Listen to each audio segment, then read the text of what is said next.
Il y a quelques jours, mon père est venu chez moi pour la première fois depuis longtemps, et j'étais ravi de lui montrer les rénovations que nous avions faites. Souffrant d'une maladie chronique du système nerveux, je dois gérer mon énergie avec précaution et éviter certaines activités susceptibles de déclencher des crises. Mon mari est également handicapé, alors nous avons adapté notre maison pour faciliter notre quotidien, en installant nous-mêmes les aménagements nécessaires en faisant appel à des artisans. Pour la première fois depuis des années, la vie de tous les jours est plus facile et plus sûre pour nous deux. Mon père, cependant, n'a jamais apprécié ces changements. Il les trouve bizarres et s'inquiète de la valeur de revente, ignorant complètement que nous n'avons pas l'intention de vendre. Lors de sa visite, il n'arrêtait pas de commenter les améliorations, presque de manière obsessionnelle, jusqu'à ce que j'essaie de le recentrer sur autre chose en douceur. La visite devait être simple, rencontrer mon chien en famille d'accueil, promener les chiens, puis déjeuner.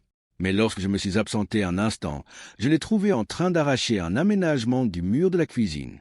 Il n'avait pas endommagé le mur, mais il était rayé et il faudrait le repeindre. Choqué, j'ai haussé le ton pour lui demander ce qu'il faisait. Et il a répondu « C'est trop bizarre. Ça ne marchera pas quand Billy et Bobby viendront habiter chez toi. » J'étais paralysé. Mes neveux?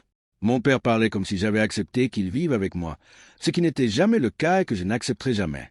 Je lui ai demandé des explications, mais il a balayé la question d'un revers de main, me disant de laisser tomber et affirmant que la maison était immense. Tu as de la place pour 2 garçons. J'étais abasourdi. On ne m'avait jamais consulté pour les accueillir, et même en cas d'urgence, je n'aurais pas été le premier choix. Mon père s'est excusé pour les dégâts, a envoyé de l'argent pour réparer le mur, et le déjeuner a repris comme prévu. Mais je n'arrivais pas à me débarrasser de ma confusion et de mon agacement. Son comportement me semblait sexiste et méprisant. Il n'a jamais remis en question les rénovations chez mes frères. Plus j'y réfléchissais, plus je me rendais compte que ce n'était pas qu'une question de mobilier. Mon père avait prévu de prendre les enfants chez leur mère pour l'été et de les installer progressivement chez moi, me considérant comme une bonne victime. Il n'a jamais dit non à sa famille et s'épanouit en se sentant indispensable et admiré. Refuser ses petits-enfants ne lui serait jamais venu à l'esprit comme une limite que quelqu'un d'autre pourrait fixer.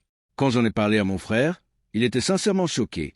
Il n'avait aucune idée que mon père comptait me refiler les enfants et il m'a assuré qu'il n'y avait absolument rien de prévu concernant un divorce, une maladie ou une urgence. Il est devenu évident que la remarque de mon père relevait davantage de l'ego et de la manipulation que de la réalité. Le plan était en marche depuis des mois. Ma belle-sœur, désespérée de se débarrasser de ses enfants pour l'été, avait insisté pour qu'ils aillent chez leur grand-père, et mon père, désireux de faire plaisir à tout le monde et de jouer les héros, avait discrètement prévu de les installer chez moi sans me consulter. Les enfants adorent aller chez leur grand-père car il n'y a pas de surveillance, pas de règles, pas d'heure du coucher, et aucune limite pour les bonbons ou les écrans, ce qui épuise mon père. Mais il n'a jamais voulu dire non.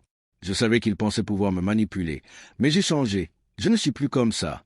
L'idée de les accueillir, même brièvement, me remplissait d'angoisse car j'ai eu affaire à un harceleur qui les menaçait, et je veux les protéger. Cette révélation a expliqué leur étrange accès de colère, et j'étais furieuse de constater que ma belle-sœur était restée silencieuse pendant que mon père orchestrait tout cela sans jamais me consulter. Mon frère était furieux de son mépris des limites et de sa dépendance à une aide extérieure, malgré la garde d'enfants payante.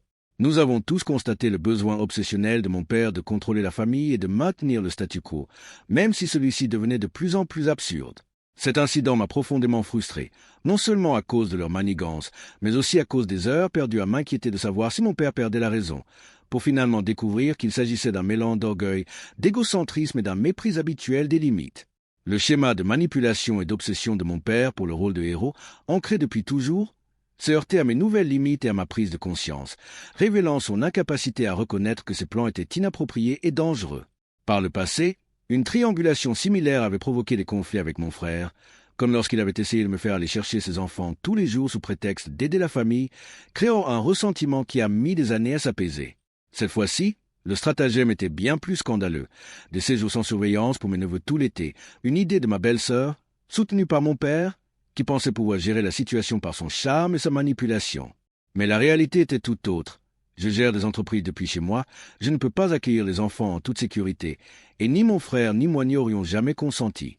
Cet incident a mis en lumière des problèmes systémiques au sein de la famille.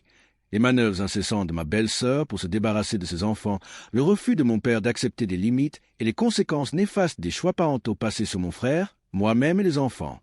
Mes neveux, déjà confrontés à des troubles du comportement et de l'alimentation amplifiés par leur éducation, auraient été placés dans un environnement chaotique, sans surveillance ni structure, ce qui aurait exacerbé des inquiétudes persistantes concernant leur santé, leur sécurité et leur développement. La confrontation a finalement révélé l'absurdité des manigances de mon père, motivé par l'orgueil, et des manipulations de ma belle-sœur, démontrant combien il est facile de pervertir les bonnes intentions sous l'effet de l'ego et des habitudes. Finalement, après avoir discuté avec mon père et mes frères, nous avons conclu qu'aucune urgence ne justifiait qu'on me demande d'accueillir les enfants, que tout ce plan était une projection des désirs de mon père plutôt qu'une manifestation de la réalité, et que la limite que j'avais fixée était justifiée. Clarifier la situation, affirmer mon autonomie et garder le contrôle de mon foyer a été un soulagement, mais cela a aussi été une leçon révélatrice sur la dynamique familiale, la manipulation et la nécessité de protéger à la fois mon espace et mon bien-être tout en naviguant dans les schémas complexes, parfois absurdes, d'attentes intergénérationnelles, de fierté et de sentiments de droit qui continuent de façonner les interactions même en vieillissant. Si vous appréciez nos vidéos, abonnez-vous à notre chaîne et restez à l'écoute pour plus de contenu de qualité.